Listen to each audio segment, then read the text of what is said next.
Hello, this is a in-service on our new processes that we've recently developed, a new UTI protocol, a revised procedure for handling lab results, and a new tools for tracking antibiotic usage. And so today we're going to go through all of those topics. We're going to review the new urinary tract protocol. You all have a copy of that. That's the stapled document in your packet. You also have the new lab procedure, and then we're also going to review antibiotic tracking tools and where they're at on SharePoint.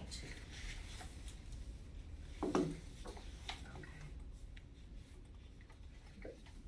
So, if you want to look at the urinary tract protocol right now, it starts out at the beginning with just some general directions for using the protocol that you want to, before you contact the provider, use the SBAR, get results of past urine samples. We're going to talk about all this more as we go through, review the allergy list, and then go through these steps below. So let's start with the steps below in the protocol. The first one, we've got symptoms of UTI may vary. And there are a list of symptoms there. Those are basically the same list of symptoms that you're going to find on the care path for UTI, which you also have a copy of in there. The care path for UTI does not include increased SIV. And we added that because that is a common enough symptom in many of our residents that we felt it was something to then further explore. Alone, it's not a symptom, but in combination with other things that localize to the urinary tract. I do want to highlight number H under 1, that foul-smelling, dark, cloudy urine alone does not mean the resident has a UTI and needs to have a urine dip. That could just mean that they are dehydrated and we should push fluids. So you have to look for some other symptoms besides just dark, cloudy urine.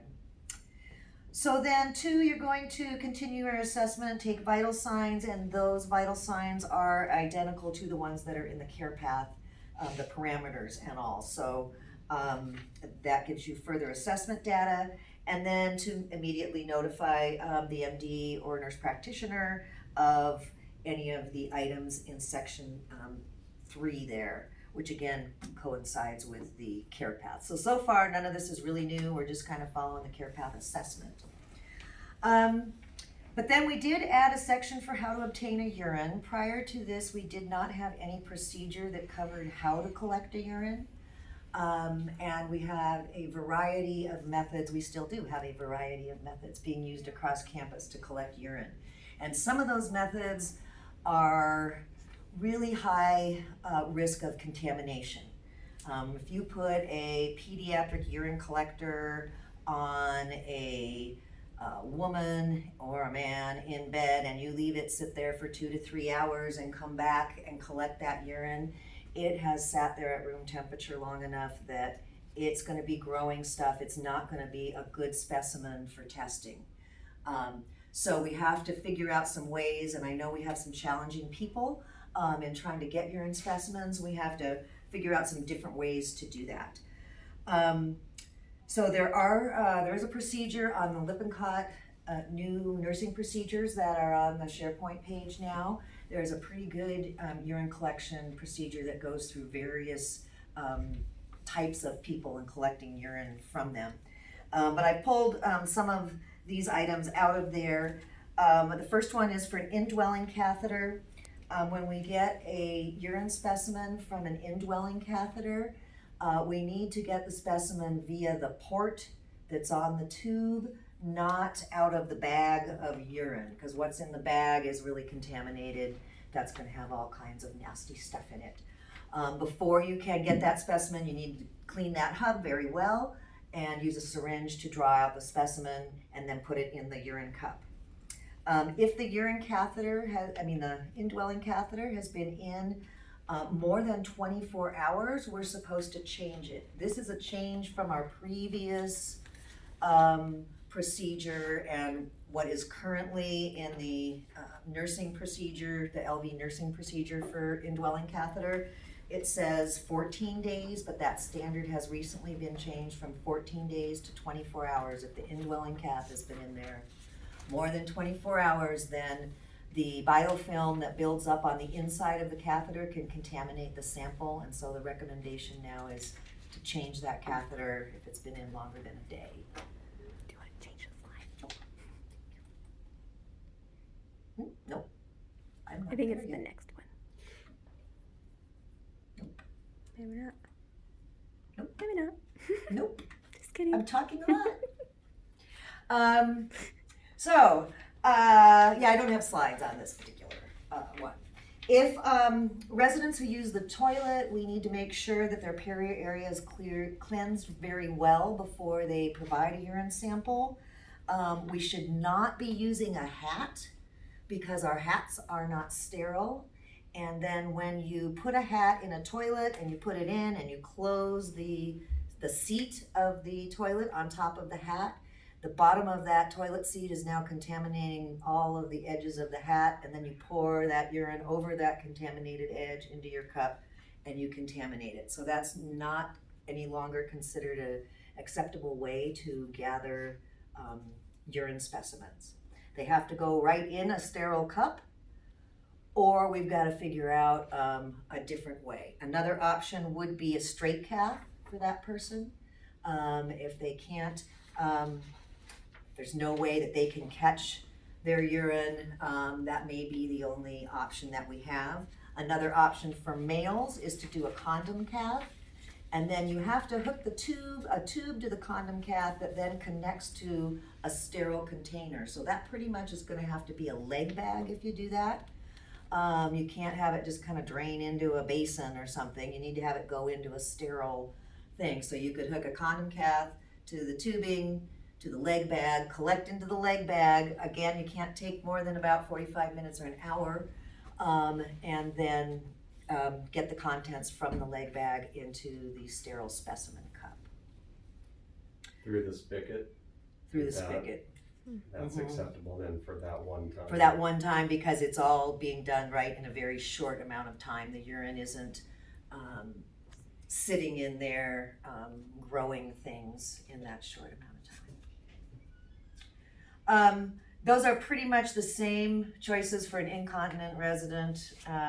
If they don't use the toilet, you pretty much have the condom cath or the straight cath in and out option. You guys have any questions about that? One thing I am looking into is getting new specimen cups that have a big funnel on the top of them. So the top of the specimen cup is about this big around, and then it's not really the cup's attached to the bottom. And that might really help for people who might be able to kind of do it themselves to do a clean catch, but not be able to hit that little tiny specimen cup. So we have a bigger area, or we may be able to assist them to hold it in place. So we will see. We're gonna get some samples of that.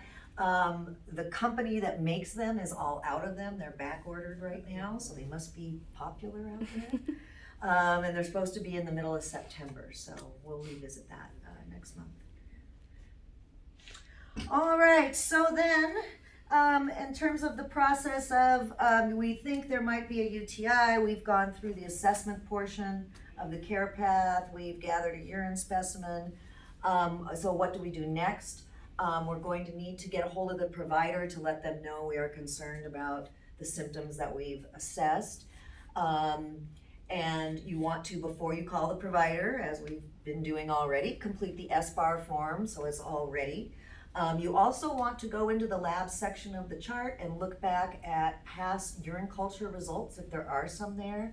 That can be very helpful in looking at what organism grew in the last urine culture or two and what were the sensitivities and resistance to those, and have those available when you call the provider. They may ask for that to help them guide their antibiotic selection. So this is an example of what a urine culture looks like when it comes from Interpath. We have these organisms that, this urine with E. coli in it, the E. coli is susceptible to all of these drugs, and it is resistant to these drugs, so we don't want to order those. Something that I've learned as we've been doing this is that most of us don't know what these UG per mil, otherwise called mix, what these values mean.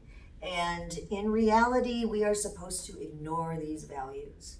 That whether it's a full number like 4 or a 0.25 does not reflect at all on whether that particular antibiotic is going to be any more effective for this E. coli than another antibiotic.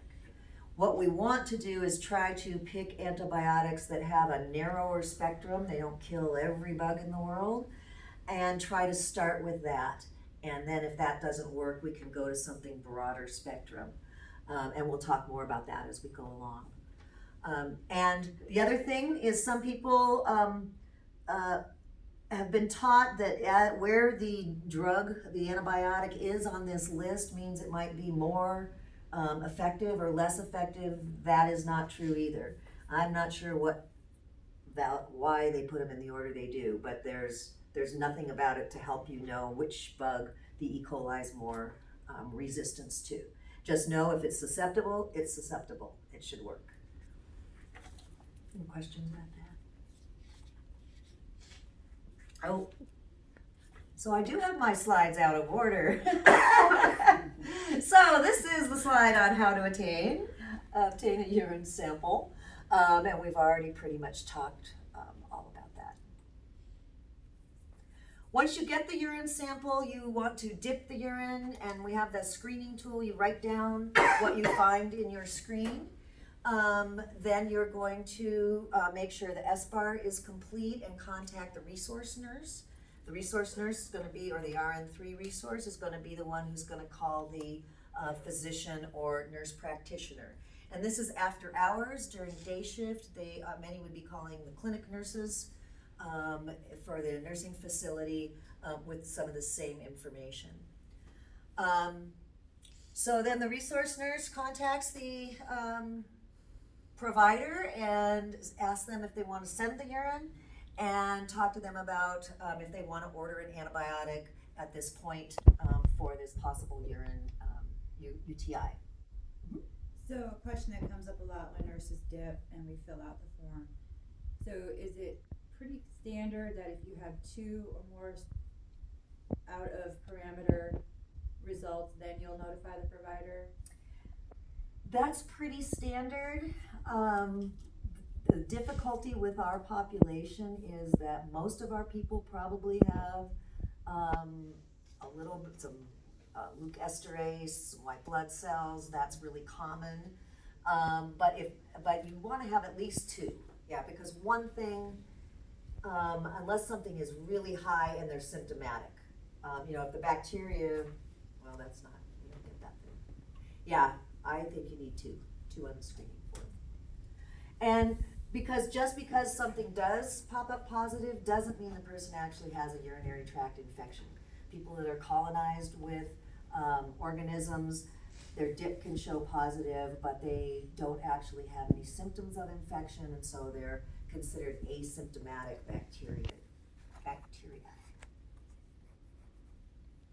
So within UTIs, there's complicated UTIs and uncomplicated UTIs. And an uncomplicated UTI is in somebody that has no anatomical, physiological problems related to their urinary tract system.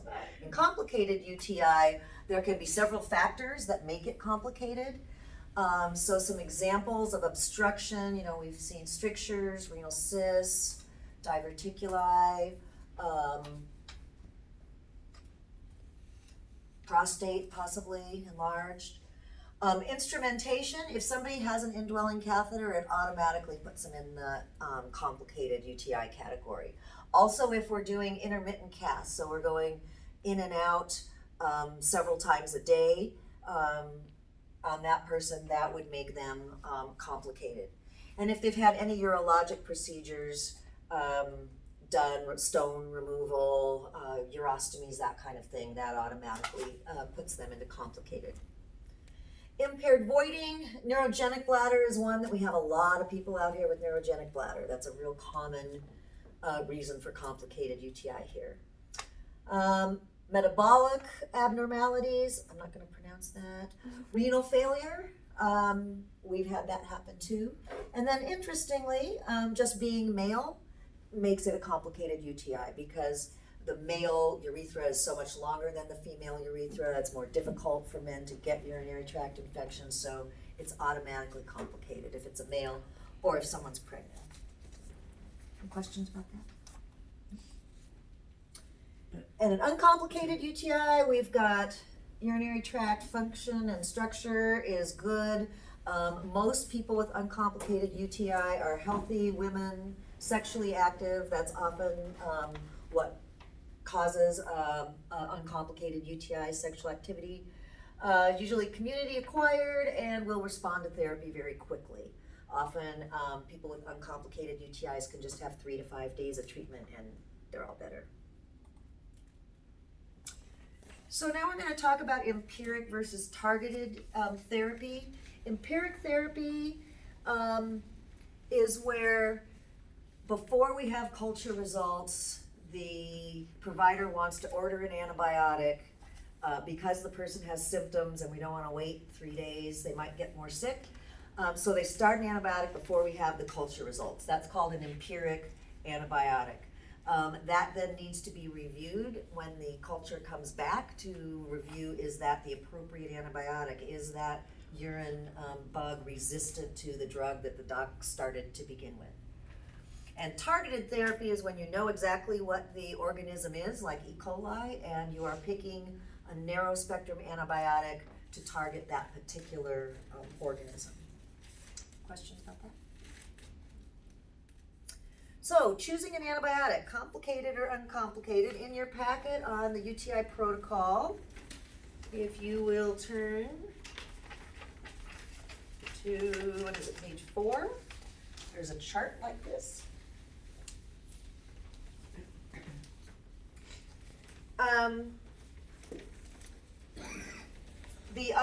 For uncomplicated UTI, there are 3 agents listed here. First line, second line, third line. First line means when we're considering things, we first think about the first line therapy. If there's some reason not to use that, move to the second line. If there's some reason not to use that, move to the third line. This may be based on past urine cultures and you know what sensitivities they already had, and so you pick a drug that matches their last sensitivity also. I'm not going to go through them, but this chart also has some notes of different issues about the different antibiotics that nurses might want to know about. Then when a complicated UTI, people get more sick.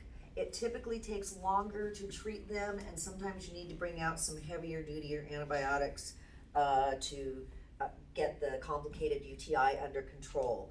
And so in the bottom section of this, we've got our first, second, third, fourth line antibiotics that are oral there for complicated UTI.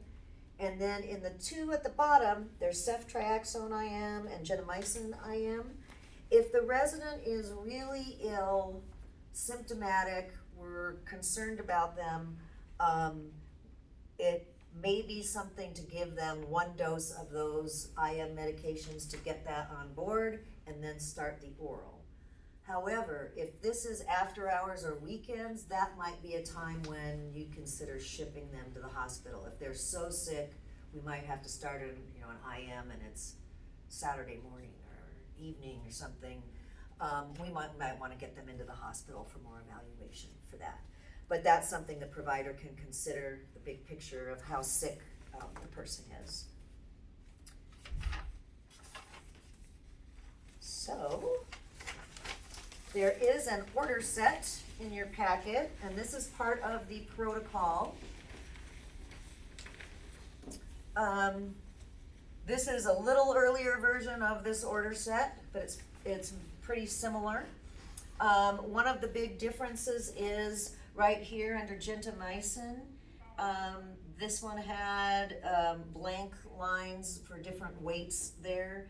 those have been eliminated, and under gentamicin, there are some specific doses for different weights there to help you communicate with the physician about the dosing of gentamicin, because it is a weight-based antibiotic. And we did convert those to pounds from kilograms. Those used to be all in kilograms, and since we don't have our documentation out there in kilograms, it's in pounds, we put it on here so nurses don't have to try to calculate that when they're in the middle of everything else.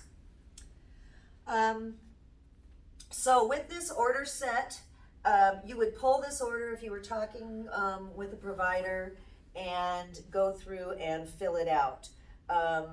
At the top, there's orders were provided by clinician through phone, in person, or other.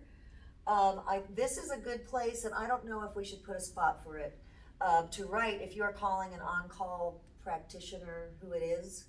You could write Dr. Ashley or someone. There's a place for a signature at the bottom. So we could also write in their name /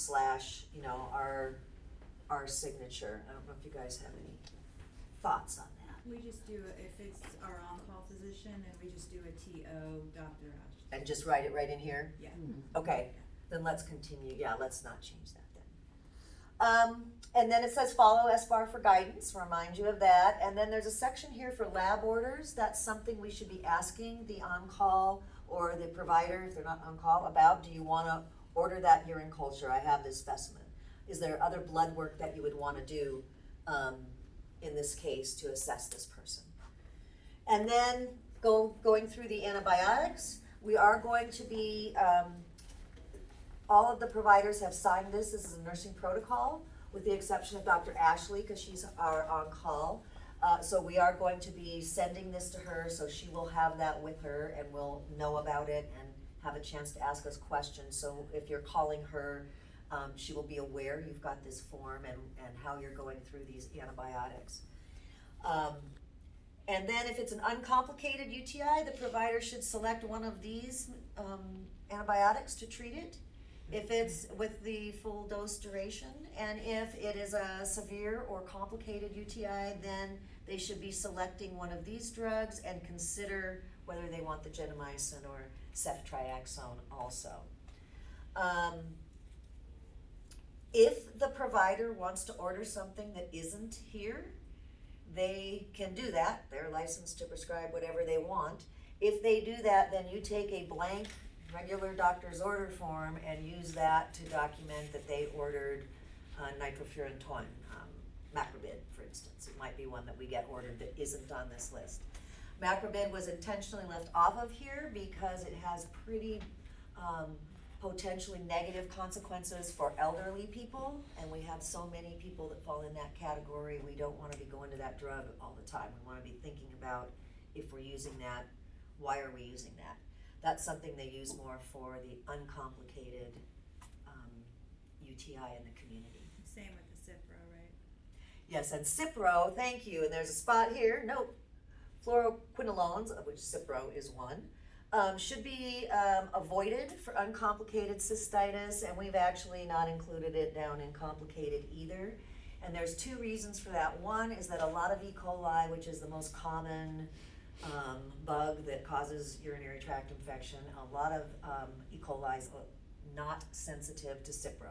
It's resistant, so it won't work. And the other thing is Cipro has a higher risk of causing C. difficile than these other drugs, and we're trying to avoid C. difficile if we can. So we wrote that right on there, and I know that that will be a change in practice, that Cipro has been used a lot for our urinary tract infections. And so this is an intentional means of kind of changing that prescribing pattern and decreasing our use of Cipro. It can still be used for urinary tract infection. It might be on the sensitivity list. It might be appropriate. It just shouldn't be what we jump to at the very beginning. We have to have some good justification for using that.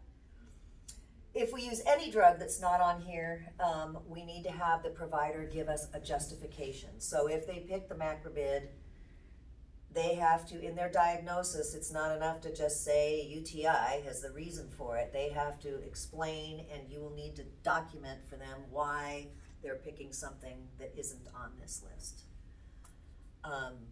And if they're here and they're doing it, they will need to be documenting why they are not following this protocol and picking something different. Doesn't mean it's not perfectly acceptable at some times, it will be, but this is what we're trying to go with, standardize across all providers. Down at the bottom 3, there's another medication, which is acetaminophen, Tylenol. That's just to check if they already have an order. If you have a UTI, there's discomfort that goes along with that, and we want to be thinking about, do we have something to help with pain if they're having pain associated with it. If they already have a Tylenol order for discomfort, then you don't need to get one. And there is some information down at the bottom about renal dosing for some of the meds up above. The weight-based dosing there refers to the Tylenol. And then just the signatures at the bottom. Questions, comments? It's a super busy looking form. It's way different than any of our other doctor order forms. We're so simple and one drug on it. But I think it has a lot all on one piece of paper to be able to document what we're doing and be concise about it and standardized, which is our goal and part of the antibiotic stewardship regulations. So, any questions at all then about the UTI protocol before we move on to the next? Oh, I know, another thing. No, I'll wait. So, the next thing is the reporting of labs, which you have a one-page procedure that's a revised procedure, has already been published. And we've just had to rework the way that lab results get distributed so that we make sure that our providers are getting those results in a timely manner and then are ordering what needs to be ordered as soon as they become aware of results, so we don't have delays. And so I'm just gonna kind of walk through the procedure. Our lab tech, Alyssa, or whoever's filling in for her, is when they get the lab reports, are going to route them directly to the primary provider or the covering provider. The covering provider is if we have one of our providers not working because they're on vacation, there'll be another one that is assigned to be their designated backup, so we'll know who to go to in that event. And so the covering person would get the provider who's on vacation, they get their labs. The lab tech also emails a copy of all those labs to me so I can review them. The providers will also have to log into the InterPath site each weekday. So Maureen and Dr. Jones are going to be expected to every day they come into work, go onto InterPath, look at all the labs, and review the results. That gives them another, I am looking at it with my own eyes things. The providers are going to review, initial and date the original lab reports that get to them, and then in the ICF, they will bring those to the team lead RNs. In the NF, they'll bring them to the case manager RNs to then be routed out to the RURs. The pharmacist also is reviewing all lab reports and will speak directly to the covering provider about any concerns or considerations any input that they have regarding appropriate antibiotics. The case manager or team lead are going to review, be aware of all the lab reports going on with their people, consult with the doc when appropriate, and then making sure that that gets to the lab section, the actual report gets to the lab section. So resource nurses, so this is for weekends, weekend days and holidays, not just evening shift and night shift, but when it's truly on the weekend. The day shift resource nurse is gonna go on InterPath, log in, and look at the labs that were done the day before. So on Saturday, they'll see any labs that have finalized between Friday and Saturday. On Sunday, they'll see labs that have finalized between Saturday and Sunday. And if it's a Monday long weekend, and the Monday person would see what came in on Sunday. And also, the day shift resource nurse checks the fax machine to see if there's any other labs that might have come in up there on the main fax, like stat lab reports. The resource nurse that gets those results is gonna call the on-call provider if there's something significant in those results, and then go through, if it was a urine thing, you'd go through this urinary tract protocol with the provider. And then the back just has stat labs. We're still sending stat labs to Deaconess, and they are expected to call the resource nurse back with the results as well as fax us the results. That system does not always work, in my experience. So sometimes we have to be good at communicating. We're watching for something, and sometimes we even have to go on the next working day to the medical service coordinator and ask her to call Deaconess and get them to send us that stuff. So we don't want to lose track of it. We need to make sure that we get it. And then when the MSC does get the report, she'll fax it to the provider. Questions about the new labs? Why am I going backwards? The other one.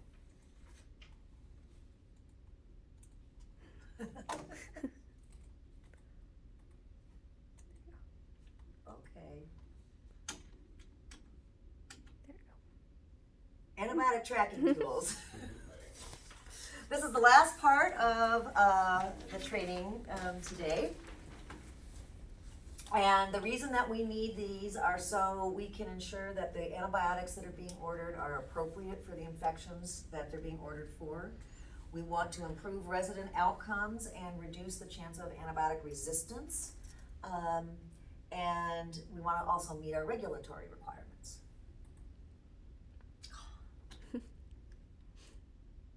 I don't know what's up with that mess.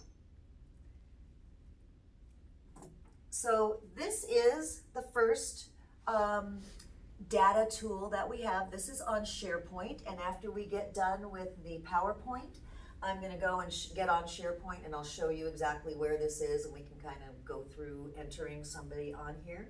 But when you get there, there's this long drop-down list. You'll put in the name, the cottage, and just check off what antibiotic was ordered, what route, the diagnosis, the couple bit of information that you get. You get to that by going to SharePoint and then clicking on Resident Records tab. That'll take you to an antibiotic stewardship tab. This is what we'll look at afterwards.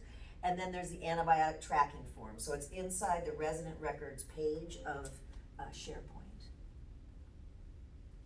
I feel like I skipped a slide.